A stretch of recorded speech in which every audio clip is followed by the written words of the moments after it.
Assalamualaikum warahmatullahi wabarakatuh. Kami dari kelompok 1 Sosiologi Antropologi, Maria Mespita Sibuan, Muhammad Fajar Effendi, Siti Sarano Sution, Ditanti Cica Nopri, Abdul Rabbani, Khairun Nisa.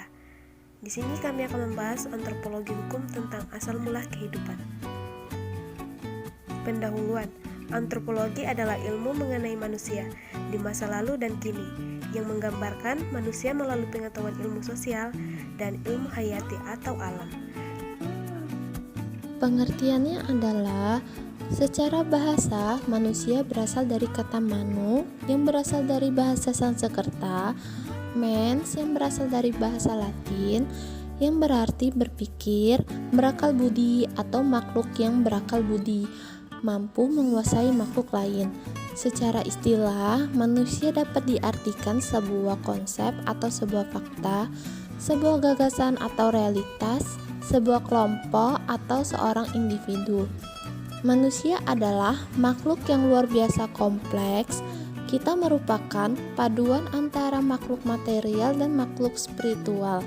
Dinamika manusia tidak tinggal diam karena manusia sebagai dinamika selalu mengaktivisasikan dirinya.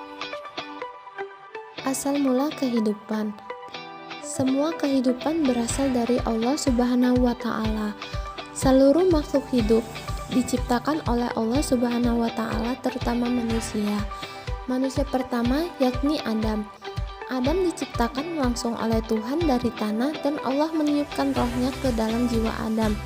Sedangkan manusia keturunan Adam dilahirkan melalui perkawinan antara laki-laki dan perempuan.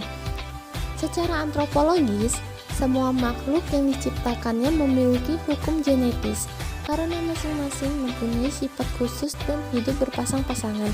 Ada laki-laki dan perempuan, hidup dan mati, baik dan buruk, dan sebagainya. Dalam perspektif antropologi hukum, penciptaan manusia diatur oleh hukum Tuhan yang fitrah. Artinya, semenjak zaman azali telah ditetapkan, salah satu hukum biologis manusia adalah berkembang biak. Perkembangan manusia itu berevolusi. Evolusi terjadi sejak zaman Adam sebagai manusia pertama hingga manusia abad modern ini. Evolusi kehidupan manusia melahirkan hukum yang terus-menerus. Manusia terus berevolusi mengikuti perkembangan alam semesta. Manusia yang mampu mempertahankan kehidupannya adalah manusia yang memiliki kemampuan beradaptasi dengan alam.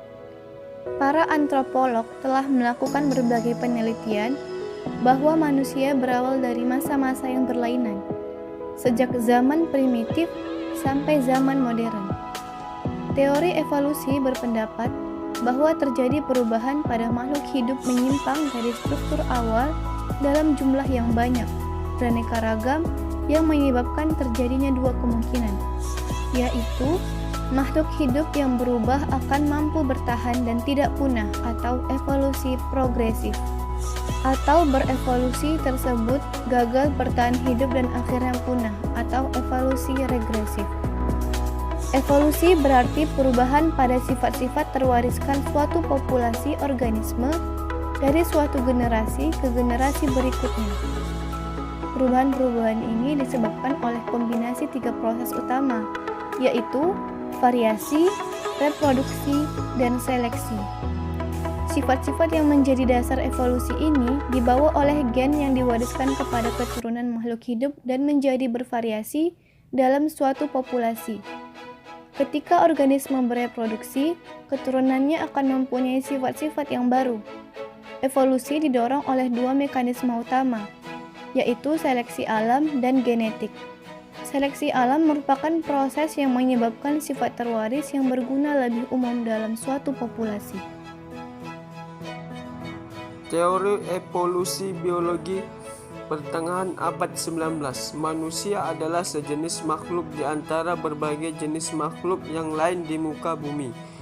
Pendapat yang sekuler ini menyamakan manusia yang diciptakan berakal ini sama dengan hewan yang berkembang secara evolusi dari dahulu sampai sekarang.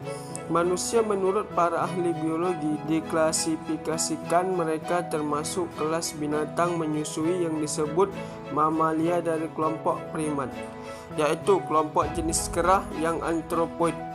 Dari kelompok antropoid sampai pada subkelompok atau infra suku yang disebut homoid, yaitu kelompok kera-kera besar dan manusia. Di antara subkelompok itu terdapat lagi subkelompok yang disebut Hominidae atau manusia purba yang terdiri dari Pithecanthropus, Neanderthal dan Homo sapiens atau manusia sekarang yang terdiri dari berbagai macam ras bangsa. Hukum seleksi dan adaptasi. Seleksi alam adalah proses seleksi oleh alam terhadap bahan-bahan genetika tertentu sehingga menyebabkan makhluk hidup mampu menyesuaikan diri dengan lingkungan hidupnya.